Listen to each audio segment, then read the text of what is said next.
the day has come, and it's a sad one. I truly wish that I could come into this video and talk about how much I absolutely love this game and that I never want to stop playing it. That it's finally the perfect successor to Borderlands 2.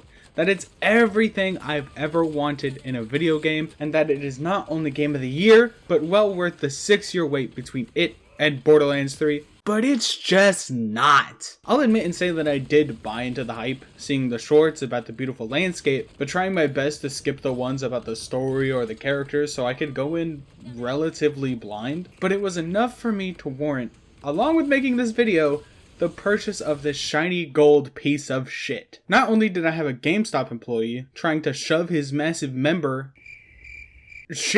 down my throat, plus protection. I mean, at least he would have worn a condom before he But I got this fuck-ass mask that honestly hurts to wear, and on my drive home, I was so excited that I almost forgot to do normal adult things, and that hasn't happened for a while. Maybe that's why I'm so utterly disappointed, because I backed the game fully, and for it to come out in a state not only that is unplayable for many, including myself when things got a little too spicy for the game to handle, but also just in my personal opinion, it's not as interesting or fun as the other installments in the franchise, or in general just other games that I've played this year, and that it completely just fucking fell on its face. Now, when I'm writing this and recording this, I've literally just finished the main campaign. There are still so many problems that have yet to be fixed that even with a slight amount of testing, the tiniest little bit, they could have been found and confronted before the game even came out. I support the Borderlands team completely, and while I think the game is fundamentally flawed in ways that can't be fixed,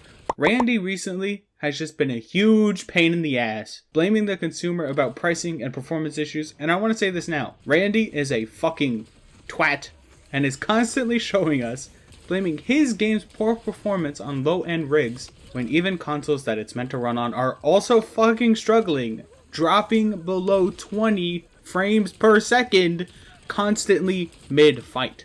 Randy, please take accountability, I beg you. Please! As a longtime fan of your games, I miss the man that wanted to fix things and put out solid projects, not the one who blames your poor quality control and greediness on the consumer. When we just want a game that works on release and is fully fledged off the rip, that's all we want.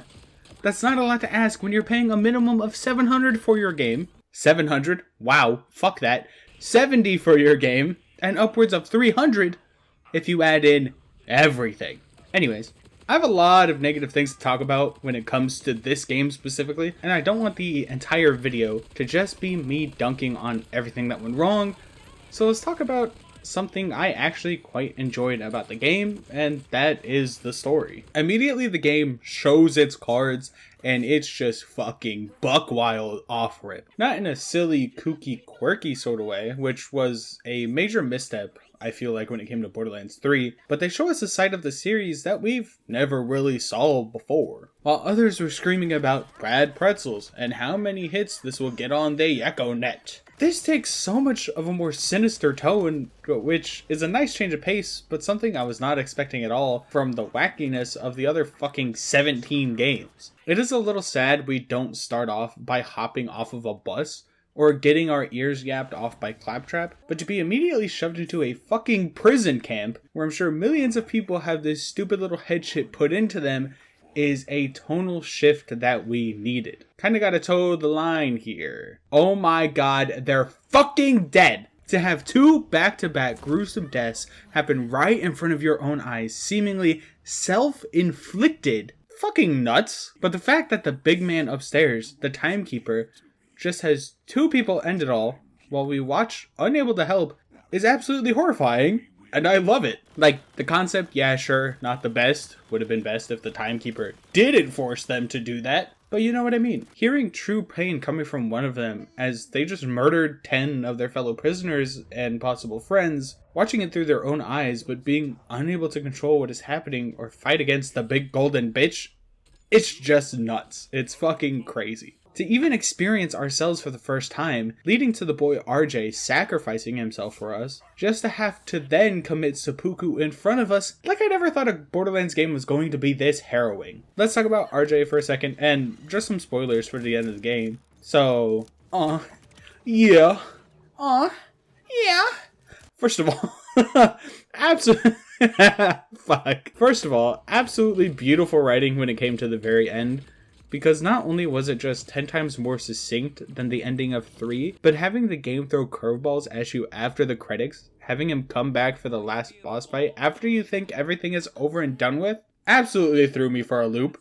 I was expecting maybe a loot room, or to go into the vault and see what there was to see, which we did get, by having RJ not only throw our characters for a loop, but us as well by pulling us into the phase dimension, when we just assume we are going through the vault door, and are going to end up in a shower of loot, and maybe a little bit of lore to end the story, but no, thrown into the fucking deep end, with a character that obviously blames all of his problems on us, when we got fucking launched away from him and had no real choice but to leave him behind. But he doesn't see that. It's a big cliche, but he does not understand that at the end of the day, we have new friends that we met because of the Timekeeper, including himself, that we want to save. We didn't purposefully leave him to die or to be taken and further experimented on, but he blames us anyway. And that's just what tends to happen when you feel the world and people have wronged you. When really it was just one guy pulling the strings that absolutely ruined your entire mental state, causing your immense emotional damage that you will never truly recover from, ruining relationships, meaning thousands of dollars in therapy, and sectioning parts of yourself that you're scared of in the hopes that you don't follow in their footsteps. Thanks, Dad! Fuck! You know, the Timekeeper is pretty cool. He's the most nonchalant motherfucker I've ever met in my life. He truly doesn't seem to care about anything besides building the world that he sees fit. And it all starts to make sense as soon as we realize he's an Iridian. That he was the Vault Monster, the protector of the Vault the entire game. He sort of just pops in our heads and says how badly we are ruining things and that we should give up because it just won't end well and we won't get into the Vault, and then dips. The lack of personality suddenly all makes so much more sense when you think he quite literally is not human. He is one of the aliens that us Vault Hunters have been murdering for 16 years.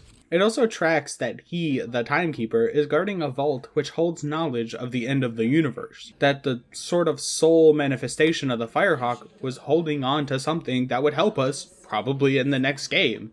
So we don't get absolutely fucking annihilated. Speaking of the Firehawk, my true question is, how did she unage herself? Because I'm aging rapidly and need a little help to not look like a prune by the time I'm 30. Her being the main focal point of the story after we meet Amara, that now our goal is to figure out where she is and how to find her, is a little reminiscent of us following and saving her in Borderlands 2, but this was probably the best path for the story to go when it came to cleaning up whatever mess was created by the ending of 3, when she fucking Supermaned a whole moon to the other side of the universe. As soon as I saw Elpis in the sky, I just knew that it was going to be all about the Firehawk, and rightly so. She and Moxie are the only two original returning characters, besides Claptrap, who has to be in everything. Originally, I thought this was a bad thing. But as I got to know some of the new characters, while not falling in love with them as I had for the games in the past, whether that's because of nostalgia or whatever, I don't know, they slowly started to grow on me, but I think that speaks more to Calder than anyone else, because it really felt as if we didn't get enough time with the others. Of course, this is partially my fault, because my brain is wired to do the shiny missions first, then the not so shiny missions where most of the world building is second. So I pretty much mainlined the main story unless I needed XP, and while I haven't had that much time with the game and the immense amount of playthroughs that I'll probably have in the coming years, from first impressions, Rush isn't really explored that much as a character, which is kind of sad because he's a rare source of empathy and hopefulness, which I don't really get from Calder, Levine, or Zadra. When the Timekeeper ends up taking over the minds of these characters at the end of the game, and starts talking mad shit to us, it just doesn't hit the same. Now, Zadra's death is one that hits, but I'm unsure if that's because I truly care about her as a character, even though I think she is relatively unexplored, or that it's from our eyes, our hands, in our head. But it's all just legitimately hard-hitting. Like, it's violent. One of the most unnerving sequences in all of the franchise. And again, I love the darker turn that the series is taking. Even in side quests, it gave me my first, and hopefully my last and only existential crisis I will ever have due to a Borderlands game. Not in general, those happen almost every night when I'm trying to sleep, causing me to be up until 2 AM thinking about my own mortality. Anyways, the mission in question is one where we help a sentient bomb explode, which in itself is ridiculous and very Borderlands, but the writing and the bomb juggling its own mortality and purpose, like, who the fuck thought about this? And who the fuck programmed a bomb to have a personality? It's constantly worried that it can't fulfill its purpose, that it's a dud, and that it will never explode and bring its life to an end. And like, what the fuck? How is a missile sending me into a fucking spiral? This shit just doesn't make sense. How is a bomb making me worry about my own life and what I'm doing with it? I do wish we could explore more of these new characters, and I truly hope that we do when it comes to the DLCs, because that's where personalities always really seem to shine through. But I hope that more characters return and rejoin the family, or revisit Pandora. Even if it's a small one-off thing. I know Sanctuary 3 ain't looking too good, but I'm sure there can be something that we get to do on another planet, or somehow I wrote tennis. Also, somehow Tannis and the others make their way over here, which I think would be a nice thing. On the other hand, has anybody noticed just how horny this game really is? Like, Horus is horny, Moxie is Moxie, Conway is horny. Why is everyone so goddamn horny in this game? Moxie I understand, but at some point there's just too much goon fuel. One thing that fucking tickled all my fancies and got me a little hot and heavy was when we actually went up to Elpis and got to touch down on the moon and explore that little bit we did with Zane and Amara. It's like a dream come true that I didn't even know I had. Over time, I've come to absolutely love and adore the pre-sequel, and to hear Zane talk about the Raumkampfjet, I'm not fucking German. I'm stupid. And sneaking in a little 5 at the end of his sentence while looking at the fucking thing is just amazing. I honestly didn't know that they would ever mention anything to do with TPS ever again after how badly it seemed to be received. But they did it, and it sort of warms up my insides. It was also only right to do when, one, it's just there in the sky doing Elpis things after Lilith fucking booted it away from Pandora, but with the air jetpack thingy you get from Splash Zone, it just had to have some sort of TPS reference, even if it wasn't specifically referenced. One thing I don't understand is how little research whoever decided to name shit did. With one glaring issue in mind. It might be the only time this happens, but I feel like I remember more, but don't remember them enough to care. The Rippers. Sound fucking familiar? One of the very first conversations we have with Claptrap is about Captain Flint and the Ripper clan. As in, Flash Ripper. Now we come again to the Grippers. The Grippers. Whoa! Now we come again to the Rippers, which are a group of bandits that rip flesh and limbs from the corpses of their enemies. Maybe this was meant to be a cute little nod to what I'm assuming is a line that not every person will remember, but I have stinky shiny brain that remembers everything this little robotic can of garbage says. It's also kind of wild to me how little characters we truly meet and talk to throughout the main story, which is truly only like 10, and probably not even that many. On my count, just rambling through them, it's only 8, at least 8 that have any real consequence or meaning for the wider story. Speaking of the story and the structure though, it was a bit weird having it split off into 3 separate missions that you could do at any point in time, that I'm not sure how I feel about this. In certain contexts, it's a great thing without a shadow of a doubt, meaning you can go through each in whatever way you want, tackle them during subsequent playthroughs, but much like a lot of the mechanics that are new and shiny, it's really something that was an option in an open world game for years, and it's just now coming to the franchise in the year of our savior. This sort of leads me into how I feel about quite a bit of the open world here, that it just wasn't a necessary step that the game needed to take, and it ended up hurting the game instead of helping it along. And the first thing that comes to mind is the open world itself. I am not inherently against the idea of Borderlands being an open world game, and honestly at times it did feel as if we were just flooded with loading screens, but at the same time it was part of the core experience. Seeing the loading screens of the area you're about to enter for the first time, trying to see what there is to see, and getting some sort of idea what you're coming up against, which I think fits so perfectly with the character introduction screens, which luckily they did keep. Thank God. It's not a super huge change from the days of massive open world areas from Borderlands 1, but I'm more leaning onto the side that it was ruined by how they handled it and the things they tried to shove into it. First of all, safe houses? Like, come on, what year are we in? Why am I playing Far Cry for a 14th time? There is absolutely no reason why I should be riding up to a building, searching for a little tablet to unlock fast travel and a couple of vendors. I just don't understand who thought this was a good idea in the year of our savior 2025. It's not like you even have to sit there and kill every enemy or have challenges alongside this pseudo-liberation thing that we're doing. It's just find the tablet, claim the fast travel. I'm sure I don't have to sit here and explain to all of you how incredibly outdated and boring this open world feels. And to be honest, in my opinion, there is only one singular redeeming factor: the random boss fight bubbles. It's kind of like walking around in tall grass until you come up against a Pokemon, except this Pokemon spawns endless enemies and flies around like a little fucking helicopter, and essentially just ruin all chances of surviving trying to juggle fighting 29 enemies with different attacks all at the same time. It's fun though. It is fun seeing a giant bubble, hopping in it, not really knowing who or what you're going to be facing, then just trying to survive and maybe get a couple upgrades. Now, this is just my experience, and my eyes weren't super peeled throughout the playthrough, but it felt as if this was the most reliable way to consistently upgrade gear. I wasn't finding many random loot chests, which is sort of disappointing as well. I know it's a looter shooter and all, but the lack of sneaky hidden chests is sad. Like, there are many corners that I walked around where, in a Borderlands brain, you think, oh, there should be a chest here, but there was just nothing. They could just be so much more sneaky, and I'm just that much more blind. Things that also don't seem like chests are chests, which also just bewildered me half the time. I'd open some random thing behind an NPC and boom!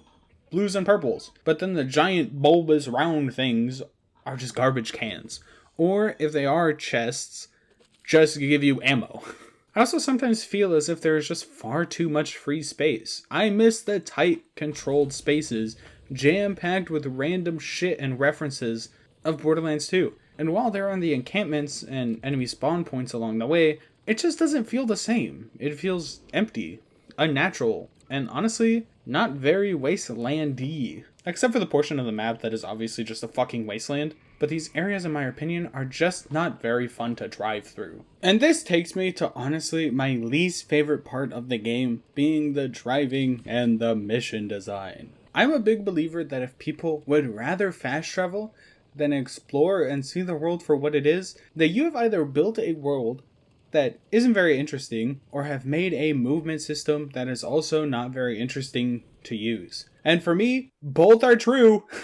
I don't like the feeling of the little tractor thing that we are driving. And it does at points genuinely feel like I would rather be driving a tractor saying nursery rhymes. A bit like this one. The sky is blue, my tractor's bluer. You don't like Landinis, you're a right fucking whore. It's often just stuck to the ground, and at any point where we could get some sort of air and jump over even a tiny gap in the mountain or over a death drop, it leaves the ground. It comes back to the ground.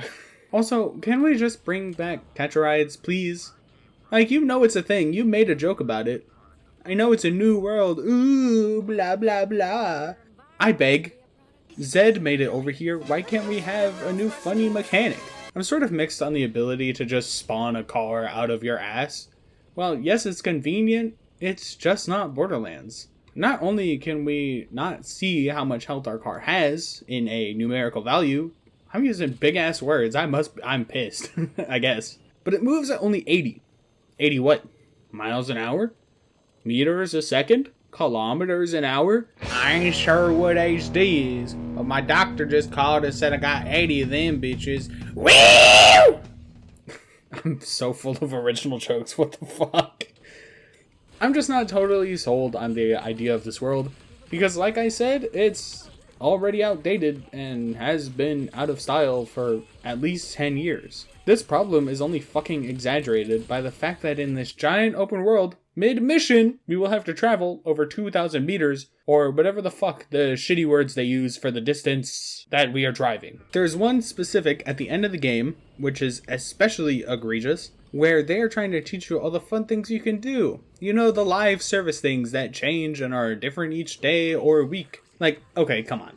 Before I jump into that, this mission has us constantly fucking jumping 2,000 to 3,000 whatevers in between each objective. Now, luckily, after I realized how fucked the mission structure was in this game, when I picked up a mission near Rush and the Outlander base and have to cross the entire fucking map to do said mission, I just knew I had to liberate some things and take over camps, because it's utter garbage, just like the performance. Now, I had a little discussion with someone on the short where they unveiled the fact that they finally added an FOV slider on console, which is great, you know? FOV sliders are cool, and at this point should be standard practice, but that's just what I think. The game released without it. While it's not a huge deal that it was missing, but at this point it should be a basic quality of life feature that even Borderlands and TPS releases have had them 10 years ago. The fact that something so simple was completely missed before release is just crazy to me. Putting out a jokey short about how it's finally here, while there's a memory leak and overall performance problems, is just a wild thing to see from a company I used to think could do no wrong. Little did I know Randy was a loudmouth, horrible CEO that doesn't listen to players but instead blames them for his game's problems. Now, I don't know that I experienced the memory leak all too much, but I also didn't play for extended periods of time. I would run through a good bit of the game, then stop recording and close the game while I got food or took care of my dog or whatever. But it seems to be a consistent issue that when people are putting in these big sessions, over time the game is just degrading to what feels like 20 FPS. I did, however, personally get touched by insane frame drops when using certain weapons and when maybe a little bit too much was going on at the same time. Anything with the rapid fire rates, especially guns that continue to fire quicker like the Vladoff ordinances or bandit weapons that I could drop to almost 15 FPS and a choppy 50 at that. Mid-boss fight, I have this thing that does decent damage and shreds through health, but it's really not worth using because it causes more problems than it fixes. Quickly, I want to take some of these people's arguments who I was discussing with and sort of give my own thoughts, because sadly, these beliefs are held by a lot of people. The first being that performance mode and quality mode look the same and run the same. I don't know if they do or not, and I've seen this a few times. I just want to say that if nothing changes and they look the same and run the same, why is it even a setting? Then if it does change something, it should be a situation where the game should consistently run on quality mode, but the performance mode can push it up to that 60 FPS number instead of 30.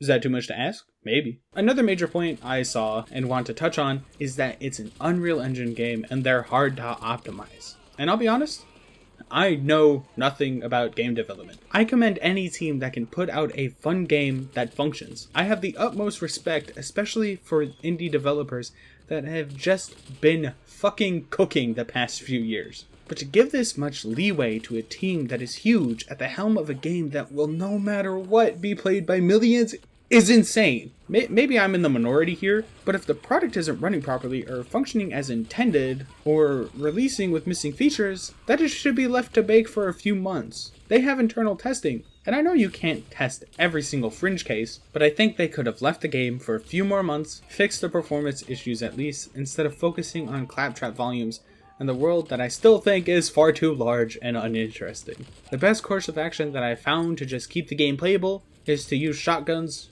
and order weapons, because everything else drops frames, which honestly I wasn't a huge fan of when I started the game and wasn't super excited to have this new manufacturer, but as the game went on I got used to enemy attack patterns and all the other new systems and feel of the game. I think they really come into their own. I'm not necessarily a fan of charge up weapons, especially in a series known for insane movement patterns, especially where enemies can have funny little modifiers that make them two-step on your corpse while you miss every shot.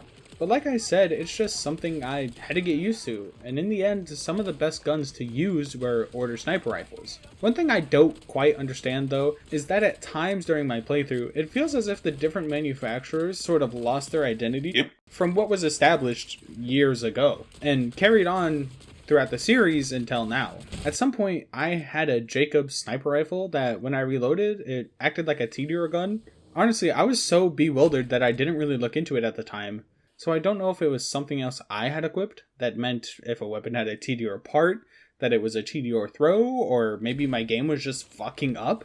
Because during this point of time, every equipped gun was a throw to reload. Now, this was also a Borderlands 3 feature, but I do quite enjoy the fact that there are Malawan shotguns, and the new, I think new, random reload you get. It's something that wasn't necessarily needed for me to reload my pistol like this, but it's still somewhat cool nonetheless. One thing I'm not so psyched on is about the lack of melee weapon upgrades which I thought was such a cool idea in Wonderlands, but also the lack of a traditional grenade slot. At the beginning, I was grinning from ear to ear when I could pull a Warzone and throwing knife someone after I know I've hit them enough to put them down. But then come to find out that not only grenades are gone, but rocket launchers as well. It was a huge shock to the system. To have them not only just be stripped away from the weapon slot, but also unusable when downed honestly makes the idea of using a rocket launcher altogether quite unappetizing. Like, it's great that it means we have another weapon slot and experience a little more with builds, but I won't lie and say that I don't miss whipping out a Topnia and spamming it to get a second wind. It's also quite weird that they're all on a timer, and once you use the ammo allowed for the ordnance, you just wait 30 seconds and you have it back. I do quite like the Vladov ones, but I would like in whatever entry is next to have the old system back. The same I can say for the new SDU system. Being able to upgrade at any point is a bit funky, and I think was just put into place because unlike every other game, we don't really have a set home. We don't have a set space like Sanctuary that we could come back to over and over again, where NPCs gathered, missions were held, and honestly, we just didn't have something iconic to attach ourselves to. I think that's definitely one of the reasons that I am just not attached to Kairos. But having to liberate bases and unlock those fast travel points to unlock more SDUs just doesn't work for me in the long run. Now, I could be wrong here, and there are enough things to do to unlock every single SDU for every character.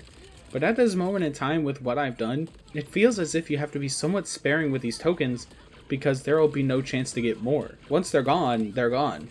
But I will concede that it's just how it feels, and that will be something I learn more about as I put more time into this game. One thing I will never learn or understand is the gutting of the true Vault Hunter and Ultimate Vault Hunter modes. I hate to say it, but this game system, where you go back through missions with different modifiers that are meant to change up the experience, oh, I hate it. I would rather mayhem levels and a typical true Vault Hunter campaign where we start from square one and run back through from start to end, but that's just gone. And instead, you just continue in the same save, in this new thing that I just don't like. I don't like change, goddammit! They added a moving vendor, like, yay, thanks for that, I guess. It moves once a week, so you gotta follow it around for loot. Oh my god! Now, I could be entirely dumb-brained when I talk about this next part. I don't know too much about, it'll be kind of explained later, but having to pay to farm bosses is crazy work.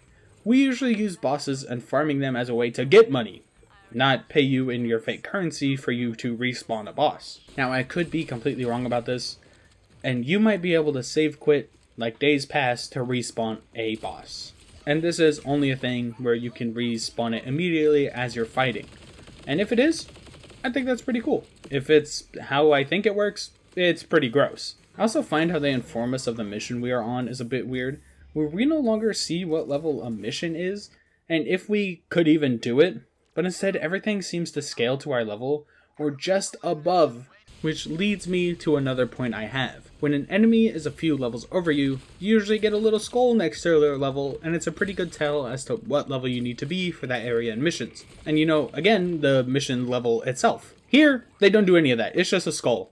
No idea if they're 5 levels above me, or 10 levels above me, just that they are a higher level, and that I shouldn't really be able to fight them, but at the end of the day, it really means jack shit. They're not really all too hard to kill, and if you just tough it out against level 34, level 5 enemies while you're level 29, guess what? The boss you're fighting towards is just going to be level 29 anyways. It's really weird. It seems as if the game wants you to be this level, they want you to be level 35, but they won't explicitly say that, and then go back on it when you destroy the level 35 enemies and the boss at level 29. Now, I think I'm almost done talking about the new features that I don't really enjoy, and I truly hope I am, because even I'm tired of being negative, but the over-reliance on the stim shot is a little sad as well. Instead of searching for vendors or health from enemies or skills or drops, having a completely new item that we also use on a similar timer to the ordnance system just feels unnecessary. Maybe this is a bigger issue than I think, and a ton of the community doesn't like the old way of healing, and this is some new revelation. But having yet another thing to juggle and constantly upgrading alongside the new enhancements, which yet another separate item to keep track of, with each one doing something drastically different for your character. Increasing fire rates with certain weapons or having you swap weapons faster is like everything else in the game, unnecessary. I know they're essentially relics, but with guns having enhancements that can be triggered by specific other things like shields or other things you have equipped alongside the enhancements, I think we kind of just have to pick one or the other. It's a way I feel like they're going to pad the bazillion guns number more, because now the enhancements do a different thing. This gun looks exactly like this other one, but it's different because it has a different alternate fire, or has a grip that changes how the gun works completely, turning a Vladov SMG into a Hyperion SMG. Oh my god! Should have just dropped me a Hyperion SMG. I do quite like the addition of the grappling hook, but I do wish there was more range of motion and freedom to swing and navigate while using it, but you can't win them all. I do quite enjoy picking up barrels and explodey thingies and tossing them at light speed at a couple rippers, so it's more of a give and take. I give Gearbox criticism to let me swing like Tarzan throughout the world, and I take all the credit when they fix the issue of when using it you stare straight at the ground when landing on a ledge above a grapple point. I don't know if it's truly an issue or not, but just something about it makes it a little annoying to use when in the middle of a firefight. But after a while, it just becomes muscle memory to force my stick up back when I land. I feel like there is a bit of an over-reliance on this new mechanic when it comes to missions, constantly having us toss shit to open doors and break down enemy armors. But again, it's cool, and I like that they somewhat properly utilize it instead of letting it rot as a basic tossing explosives at enemies, even though I would have been perfectly fine with that too. Okay, I think that's it, so let's move on to something a little more positive, and I'll just scream in your ear if I think about anything else I dislike about this chunk of Lost Identity. I do think that they actually did an amazing job in the optics and the visuals. While I'm not totally set on exploring through the mountain ranges and wasteland portions of the map, I do think they're absolutely beautiful and that they did an amazing job making the game look as amazing as it does. It still has that Borderlands twang, hand-drawn layered style, but brought forward. I think they did about as good as they could have, bringing in a timeless art style that still looks good today, and continuing with higher resolution and levels of detail. Again, it doesn't help the performance, and I would rather a worse looking but better running game, but walking through the mountains or just standing around and looking at things while wildlife runs around is a fun thing to do every once in a while. I actually just thought of something that I'll be right back. One eternity later. Honestly, my biggest issue with this game, out of anything I've complained about, or anything else I've said I disliked, is the inventory system.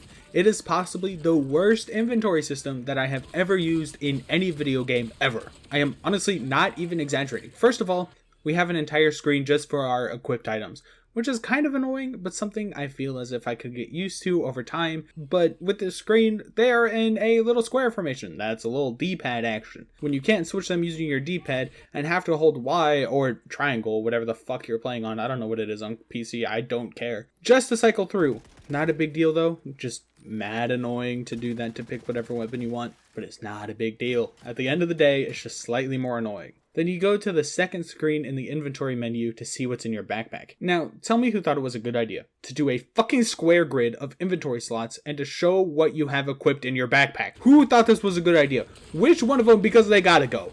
Same with whoever created these menus as well. Having to hold down buttons and use a fucking cursor on a controller.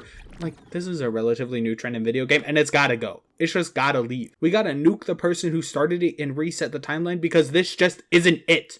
When you go to sell your weapons, or whatever, I'm actually heated. When you go to sell your weapons or whatever items you got in your backpack, you still see what you have equipped and could easily sell it, then fumble around not knowing, like, where the fuck your weapon went. One of your weapons is just mystically gone. At some point, I just stopped carrying around weapons that I wanted to use and test out, and would just straight sell every item in my inventory and keep the ones I had equipped. Because the less time I can spend fumbling with this horrible UI and gun cards, the better. Oh, and don't let me forget that half of the vendors in this game, you just can't sell things at. You have an inventory full of items that you want to sell? Oh, look, a vendor. Nice. I can pawn this shit off on Zane and loot or buy more. Oh, wait. This is a vendor that you can't sell things to or buy things from. No. This is a vendor where you can only buy ammo. That's it. Editing right here. So it turns out that if you mark them as junk, you can sell them at these vendors. I'm not doing that. The inventory system is just that shit that I'm just not doing it. Okay, bye. It's not interactive in any other way besides pressing square to buy any ammo you need. Oh, and you better have enough money, because if you don't, you can't buy any ammo at all. It's got to be all or nothing. You can't pick and choose what you buy. It's just ammo or not ammo. If you're $1 off a $2.7 million ammo run, you can't get any ammo and can't sell because someone took a day off and forgot to program it in. And then the ones that you can interact and buy or sell stuff at, whose idea was it to make it so that when you press down on the D-pad, instead of it going down, it goes to the right? There are 2 lines of weapons in this godforsaken machine. Why, when I press to go down on the left side of the weapons to see what there is to see, that it goes right instead? See, look, I'm pressing down on the D-pad. Oh, it's going to the right. It's going to the right. I can't just go to the fucking left. I know you programmed this shit-ass cursor, but I don't have a mouse. I'm playing on controller. Even on PC, the rare few times I play Borderlands on a PC, I use a controller. Please, Gearbox, I beg of you, take it back to the basics. We don't need an overcomplicated pile of garbage just because you think you're innovating. You're not! You made Far Cry 3 for the 17th time and took every horrible aspect of modern UIs and shoved it into one that honestly makes me want to play the game less, loot and shoot less, because it just is downright atrocious and should be considered a fucking war crime. Anyways, going back to talking about, how the game looks and shit, it definitely feels more tranquil than any one before, but that may also be attributed to the larger, more open world compared to tight, controlled, consistent spawn levels of the previous game. There's a lot more time just to look at things, and again, I'm not a fan of the open world, but a beautiful one is at least fun to look at while driving past or to stare at when you make it way up in the sky. The only thing I don't really enjoy is that the best brightness setting to play at is about 30%, at least in my personal experience, as anything over 50 tends to blow things out and oversaturate the world to a point that in a desert or snowy places, that is just far too bright and hard to look at for extended periods of time. And considering that's exactly what you do, spending around 2/3 of the game in blown out, overexposed grossness, maybe I just have to thank YouTube and their compression, because it just be that way. Otherwise, now that I'm doing playthroughs for myself and just vibing with the conditions the world was meant to be seen in, it's 10 times better just by dropping the brightness and existing how the game expects me to. Well, maybe 25% less brightness, but you get what I mean. Not cranked to try and combat the world's biggest video sharing site, absolutely darkening and compressing everything all the time no matter what quality it's recorded in. Thanks, YouTube! I guess I should talk about the Vault Hunters at some point, and let's start with Vex, because I think she's by far the most disappointing, and for reasons that'll make sense in a second. I thought to myself, oh, at the start, we'd always have to play as a siren. The first playthrough has got to be the special witch lady, but only for that to just be us summoning a familiar, which is cute as fuck, and so much better than Echo, but then just making it larger is meh. The only real upside, at least what I felt, to said giant cat thing is being able to quote-unquote pet it, which is really just their way of showing off funny little poses they made for it, which is cute enough. Then using her incarnate ability where she does a little explosion, then throws around a little phase energy, while cool, I think lacks in comparison to other action skills.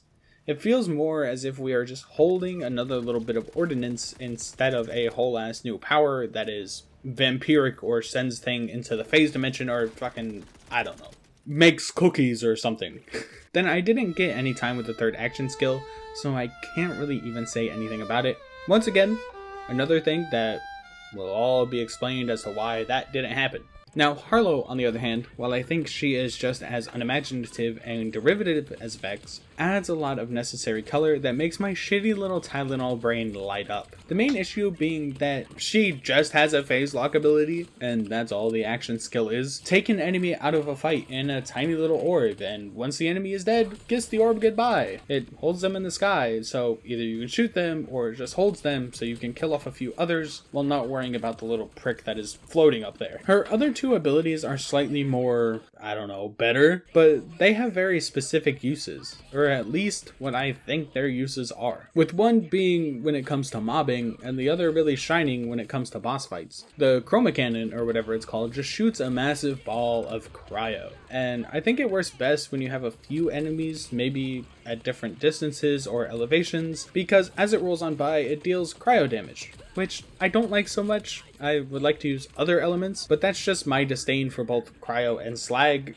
but it is what it is. The flux generator is so much more useful when fighting bosses, because when you toss it out, it kind of makes a bubble that not only provides you overshield, but does cryo damage and slows down enemies, entangling them.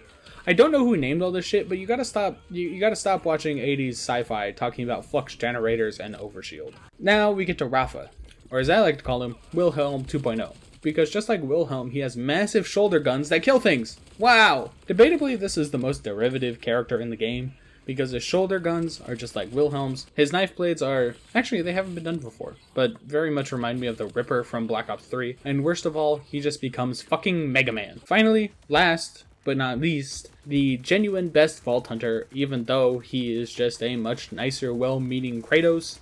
It's the one, the only, Eamon. Now, when I say that he is the best Vault Hunter, what I really mean is he is the most fun of the four in my personal opinion.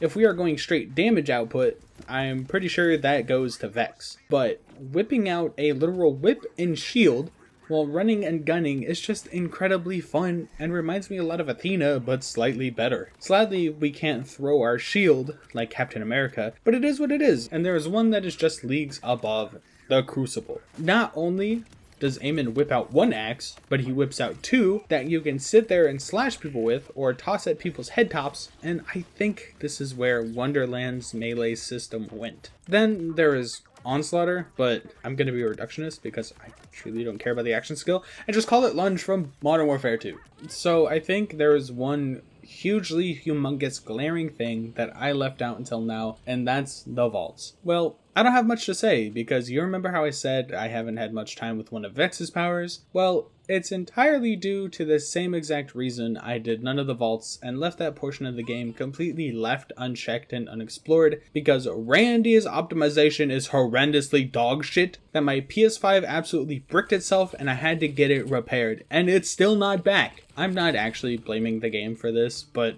what had happened was my controller died, which happens. The DualSense is notorious for a shitty battery life, so there was nothing weird about it. I plugged it in and it wouldn't reconnect, which was a bit weird. I usually charge with wall power, whether that's bad or not, I don't know, but I just use my phone charger because it's right there at the perfect spot to charge my phone and to play games during the day. Has never been a problem before. So I whip out my dusty old original cable that came with the controller in the first place and I plug it into my PS5 and it's just not connecting. After about 20 minutes of trying in different ports with different cables, I thought to myself, you know what? I'll just hit the console with a restart. Hold the power button until it shuts off, then give it a shot. Turns off just fine, nothing to complain about, until I press the power button again to turn it on, just to get hit with a beep, but no lights, and the disk drive does not start running. Again, a weird thing, but the PS5 has always had some funky issues, so I tried different cables, different sockets. Putting into safe mode, absolutely nothing is working. Pressing the power button, beep, no life. Disk eject button, beep, but no disk eject. I had to take off the panels, use a screwdriver, and take the disk out manually. While it was open, I opened it the rest of the way and gave it a good clean and hoped that it was alive. But lo and behold, it's fucking dead. So now I'm multiple days late to when I wanted to get this video out without a console for the last 7 days at least, and I still don't know how much the repair will be, or if they can even repair it and I have to order a new one, or send this one in under warranty, which is running dangerously low on time. So, Randy, you fucked it. You heard my complaints and smited my fucking console. I was looking forward to doing the vaults, but you bent me over and told me to take a free break because that's what this oversized paperweight has become. I was actually having fun, a rarity in this game, searching for the vault key pieces to open the vault. And as I collected the second, it all went to shit. Again, not genuinely upset at Randy for this. I'll just be upset at him for another reason, like telling consumers to find a way to pay for your premium game that doesn't function properly, has a memory leak, and more live service elements than a nursing home that asks you to pay $40 for a toilet paper roll. But it's our fault. that on the current generator console that it proceeds to run like shit even 2 weeks later. But you got the fucking FOV slider in, so I guess that I'll shut the fuck up about it. God damn it. When it comes down to it, I don't think that it lived up to my own personal hype and didn't match what I think would have been a proper sequel to Borderlands 2. And as more and more times go on, I realize we will never get that, at least not from Randy and the current team. I'm not sure what needs to change, but a couple things that made the experience horrible for me. These words don't make sense. But a couple things that made the experience horrible for me that I would leave out would be just to forget the open world. Bring back catch ride systems and tight controlled areas that sort of gel together, even if it's just a little bit, and to fix the inventory system. This is maybe where I differ the most from others, in that I don't need or want a large, expansive open world. I don't think it works with Borderlands, and I think it completely spits in the face of what they've built over the past 16 years. Maybe that opinion will change over time. I still fully intend to keep playing Borderlands 4, at least at this point, and the rest of the series, but not with the expectation of another Borderlands 2. I honestly think the pre-sequel and Tales from the Borderlands are the best we're going to get, and they're pretty damn good. I know the pre-sequel might be a controversial pick for some, but like I said, I've come to love the fuck out of the game. The game looked so promising, just for me personally, for it to fall on its face. I want to end the video by saying I did have fun playing the game. I can't lie and say that I sat here pissed the whole time and hated the entire thing, because I'm not Phil.